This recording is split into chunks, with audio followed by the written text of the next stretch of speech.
নমস্কার বন্ধুরা, আপনাদের আরও একবার স্বাগত জানাই পাবলিক ভিউ কলকাতাতে। বন্ধুরা, আজকের এই ভিডিওতে আইএসএল ইন্ডিয়ান ফুটবল নিয়ে কিছু গুরুত্বপূর্ণ আপডেট দেবো, তাই অবশ্যই ভিডিওটা শেষ পর্যন্ত দেখবেন। তো সময় নষ্ট না করে ভিডিওতে শুরু করি। সবার প্রথমে আপনাদেরকে গ্রেগ স্টেওয়ার্টের আপডেটটা দিই। গতকাল গ্রেগ স্টেওয়ার্ট তিনি মোহনবাগান ক্যাম্পেইন জয়েন করে নিয়েছিলেন এবং সবথেকে ভালো কথা, গতকাল সন্ধেবেলায় মোহনবাগান যে প্র্যাকটিস করেছে সেই প্র্যাকটিস সেশানে দেখা গেছে গ্রেগ স্টেওয়ার্টকে। এবং মোহনবাগান দলের জার্সি নম্বর 10 গ্রেগ স্টেওয়ার্ট প্রথম দিনই কিন্তু যথেষ্ট ফিট ছিল। অনেকে অনুমান করছিল যে গ্রেগ স্টেওয়ার্টের যে হার্নিয়া অপারেশন হয়েছে তারপরে তিনি হয়তো ফিট থাকবেন না, কিন্তু একদমই বিপরীত। গ্রেগ স্টেওয়ার্ট তিনি কিন্তু পুরোপুরি ফিট ছিলেন এবং বল পায়ে কিন্তু যথেষ্ট ভালো পরিশ্রম করেছেন, অর্থাৎ মোহনবাগান সমর্থকদের জন্য খুবই ভালো খবর। গ্রেগ স্টেওয়ার্ট, যার ফিটনেস নিয়ে একটু আশঙ্কা করা হচ্ছিল যে গ্রেগ স্টেওয়ার্ট ফিট আছে কি আছে না, তো সেই সমস্ত কিন্তু আশঙ্কার ওপর কিন্তু জল ঢেলে গেছে, জল পড়ে গেছে। গ্রেগ স্টেওয়ার্ট তিনি পুরোপুরি ফিট আছেন এবং প্রথম দিন প্র্যাকটিস কিন্তু তিনি সেটা বুঝিয়ে দিয়েছেন, অর্থাৎ মোহনবাগান দলের সঙ্গে গ্রেগ স্টেওয়ার্ট প্র্যাকটিসে নেমে গেছে। এবং যেটা জানাই ছিল যে আজকে সকালবেলায় চলে আসবে অ্যালবার্টো রড্রিগেজ মার্টিন, তো আজকে অ্যালবার্টো রড্রিগেজ তিনি কিন্তু চলে এসেছেন। সকালবেলাতেই তিনি কলকাতায় নেমেছিলেন এবং সেখানে অসংখ্য মোহনবাগান সমর্থক তাকে রিসিভ করেছে, তাকে ফুল দিয়েছে। অ্যালবার্টো রড্রিগেজ তিনি কিন্তু এই মুহূর্তে সরাসরি মোহনবাগান টিম হোটেল জয়েন করে নিয়েছেন এবং সেখান থেকেই কিন্তু বিকেলবেলায় মোহনবাগান রেজিস্ট্রেশনেও চলে আসবে। অর্থাৎ আজকে সন্ধ্যেবেলায় কিন্তু আমরা অ্যালবার্টো রড্রিগেজ মার্টিনকেও কিন্তু প্র্যাকটিস করতে দেখে নেব।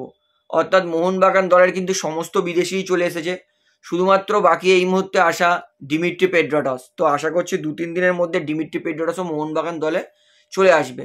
অর্থাৎ মোহনবাগান তারা কিন্তু খুবই তাড়াতাড়ি পুরো ফুল স্কোয়াড মিলে কিন্তু প্র্যাকটিস শুরু করে দেবে। তো মোহনবাগানের ফুল স্কোয়াড হলেও কিছু কিছু প্লেয়ার কিন্তু মোহনবাগানের স্কোয়াডে থাকবে না, যেমন আনোয়ার আলী। এটা প্রায় 70% কনফার্ম হয়ে গেছে যে আনোয়ার আলী মোহনবাগান ছেড়ে দেবেই, 70-র বেশিই বলতে পারি। তো যেহেতু এআইএফএর ব্যাপারটা আমি পরিষ্কার বলে দিয়েছিলাম যে কি হয়েছে সিদ্ধান্তটা, আরও একবার ছোট্ট করে এক লাইনে বলে দিই। যেহেতু আনোয়ার তিনি বলেছিলেন যে তার পার্মানেন্ট ডিল দরকার, তিনি তার এই কেরিয়ারের সময়, মানে একদম প্রথম দিয়ে বলছি, তিনি তার জীবনের এই গুরুত্বপূর্ণ সময় এতদিনের লোন কন্ট্রাক্ট চান না, সেটা তার কেরিয়ারের জন্য ক্ষতি। তাই তিনি মোহনবাগানের থেকে পার্মানেন্ট ডিল চেয়েছিলেন, কিন্তু মোহনবাগান পার্মানেন্ট ডিল দেয়নি। এবং সেই সময় তিনি ইস্টবেঙ্গলের সঙ্গে 5 বছরে একটা প্রি কন্ট্রাক্ট সই করেছিল, যেখানে আনোয়ার আলীকে মোহনবাগান যা দিচ্ছে তার থেকে অনেক বেশি টাকায় অফার করা হয়েছিল। প্রত্যেক বছরে 3 কোটি টাকা, অর্থাৎ 5 বছরে 15 কোটি টাকা পাবে আনোয়ার আলী, যে হিউজ অ্যামাউন্ট। তো আনোয়ার আলী তিনি সেই জন্যই মোহনবাগানে ছেড়ে ইস্টবেঙ্গলের প্রি কন্ট্রাক্ট সই করে নিয়েছিলেন এবং তারপরে তার শুধু কাজ ছিল মোহনবাগানে এনওসি জোগাড় করা। তো এনওসি জোগাড় করার জন্য তিনি এআইএফএফ এর দফতরে ঘুরেছেন, পিএসসির দফতরে ঘুরেছেন। তো এআইএফএফ তার পিএসসি যেই এটা দিয়েছে, মানে অর্ডারটা দিয়ে, সেটা হচ্ছে যেহেতু আনোয়ার তিনি মোহনবাগানে খেলতে ইচ্ছুক নয়, তাই একটা প্লেয়ারের যেহেতু জীবিকা নির্বাহের ব্যাপারটা আসছে, জীবনযাপনের ব্যাপার আসছে, তাই যেহেতু তিনি মোহনবাগানে খেলতে ইচ্ছুক নয়, তাই তিনি যেই ক্লাবে চায় সেই ক্লাবে খেলতে পারেন এবং তিনি সেক্ষেত্রে মোহনবাগান ক্লাবকে আনোয়ারকে এনওসি দিতেই হবে। কিন্তু যেহেতু মোহনবাগান আর আনোয়ারের চুক্তিটা সঠিকভাবে শেষ হয়নি, মানে বৈধভাবে শেষ হয়নি চুক্তিটা, তাই এইখানে সেকশান আসছে। এইবার সেকশানে মোহনবাগান কি চাইবে, মোহনবাগান অলরেডি যেটা জানি 20 কোটির কাছাকাছি ক্ষতিপূরণ চেয়েছে এবং হয়তো আনোয়ারের জন্য ট্রান্সফার ব্যান চাইতে পারে।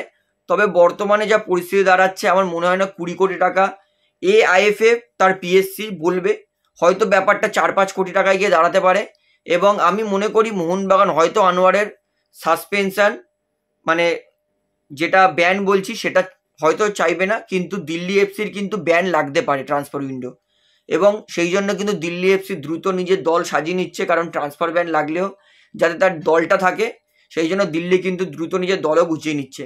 অর্থাৎ এই মুহূর্তে যেহেতু প্লেয়ার তার জীবিকা নির্বাহের ব্যাপার আসছে, তাই আনোয়ারকে এনওসি দিতেই হবে মোহনবাগানকে। এবং যতদূর জানা গেছে আজকেই হয়তো মোহনবাগান আনোয়ারকে এনওসি দিয়ে দেবে এবং মোহনবাগান একবার এনওসি দিয়ে দিলে আনোয়ার তখন দিল্লির প্লেয়ার হয়ে যাবে এবং সেই সময় দিল্লি থেকে আনোয়ার প্র্যাকটিক্যালি বলতে গেলে ইস্টবেঙ্গলেই যাবে। তো যাই হোক বলছি, দিল্লি থেকে যে কোনো দলে সই করতে পারে, তবে ইস্টবেঙ্গলেই সই করবে, কারণ ইস্টবেঙ্গলে প্রি কন্ট্রাক্ট হয়ে আছে। তো এই বিষয়ে ইস্টবেঙ্গল সচিব দেবব্রত সরকার ওরফে নিতুদাকে জিজ্ঞেস করায় নিতুদা তিনি বলেন যে হ্যাঁ, আমি এই মুহূর্তে শুনছি যে আনোয়ার ফ্রি প্লেয়ার আছে, এইবার আনোয়ারকে যে কোনো দলই সই করতে পারে। তো এই নিতুদা একটুখানি হয়তো মানে যেটাকে বলে ভিতর ভিতর খুশি হয়ে কথাগুলো বলছে যে কোনো দল সই করতে পারে, কারণ সবাই জানে যে আনোয়ার কোন দলে সই করবে মোহনবাগান বেরিয়ে গেলে। এবং যেটা হয়েছে AIFF এর PSC তারা বলেছে যে ইস্টবেঙ্গলকেও 5 দিনের মধ্যে নিজের দরখাস্ত জমা করতে দেওয়ার। তো এই বিষয়ে নিতুদা তিনি কিন্তু বলেছেন যে তার এখনো AIFF এর তরফ থেকে কোনো চিঠি আসেনি, চিঠি আসলে তিনি অবশ্যই সেটা রেসপন্ড করবেন।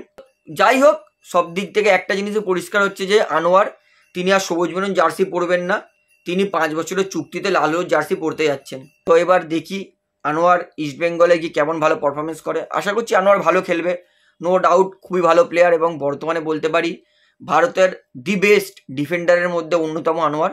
এবং আনোয়ার ইস্টবেঙ্গলে যাওয়ায় আমি এতে কোনো বলতেও আমার অসুবিধা নেই যে এই বছর সত্যি ইস্টবেঙ্গল ISL এর ওয়ান অফ দ্য বেস্ট দলটাই গঠন করছে। তো এবার দেখা যাক মোহনবাগান আনোয়ারকে ব্যান দেয় কি দেয় না। তো আমার মনে হয় না মোহনবাগান দেবে। তো এই নিয়ে আপনাদের মতামত আগে কমেন্টে জানাবেন। তাহলে বন্ধুরা এইবারে আপনাকে তার পরের আপডেট দিই। এটা হচ্ছে আনোয়ার তো চলে গেল এবং মোহনবাগানের এবার ওই পজিশনটা খালি হয়ে গেল। তো ডিফেন্সের ওই পজিশনে মোহনবাগানের আনোয়ার তার আগের সিজনে প্রীতম কোটাল খেলেছিল, প্রীতম কোটাল ভালো খেলেছিল। তো আনোয়ারকে সেই পজিশনে নিয়ে এসেছিলই বলেই প্রীতম কোটালকে সোয়াপ করে দিয়েছিল। মানে ব্যাপারটা হচ্ছে প্রীতম ছিল, আনোয়ার এসেছিল, প্রীতম বেরিয়ে গেছে, এবার আবার আনোয়ার বেরিয়ে যাচ্ছে এবং সেই জায়গাটা আবার প্রীতম কোটাল ফিল করতে পারে, এরকমই ক্যালকুলেশন বসিয়েছে মোহনবাগান সচিব। তবে যা হয় চাই সেটা তো সবসময় হয় না, তবে মোহনবাগান তারা পুরোপুরি চেষ্টা করছে এবার প্রীতম কোটালকে সই করার। তবে দেখা যাক ব্যাপারটা কতদূর এগায়।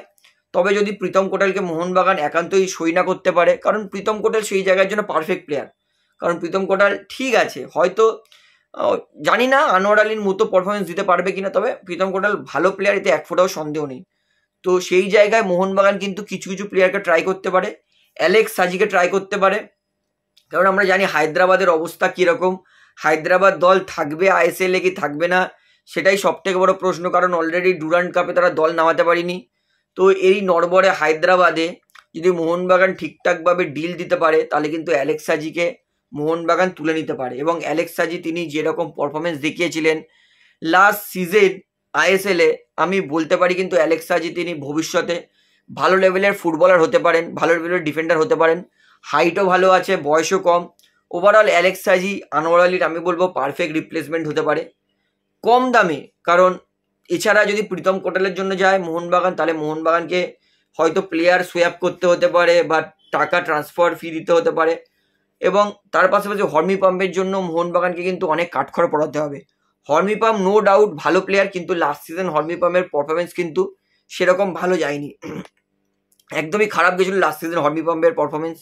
তাই আমি বলবো হর্মি প্রীতম কোটালের থেকেও অ্যালেক্স সাজি মোহনবাগানের জন্য এই মুহূর্তে বেস্ট অপশন হবে আনোয়ার আলী রিপ্লেসমেন্ট।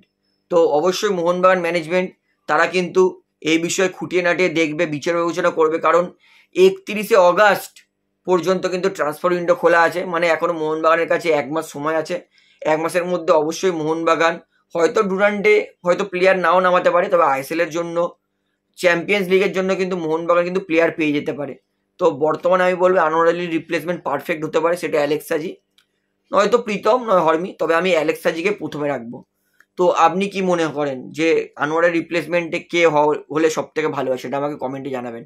তাহলে ভিডিওটা এখানে শেষ করছি, আশা করি ভালো লাগলো। তো ভিডিওটি ভালো লাগলে অবশ্যই লাইক করুন, কমেন্ট করুন, শেয়ার করুন, এবং বন্ধুরা চ্যানেলটি যারা নতুন আছেন সবাইকে অনুরোধ করবো তারা অবশ্যই পাবলিক ভিউ কলকাতা এই চ্যানেলটিকে সাবস্ক্রাইব করে বেল আইকন প্রেস করে অল করে রাখবেন। ধন্যবাদ।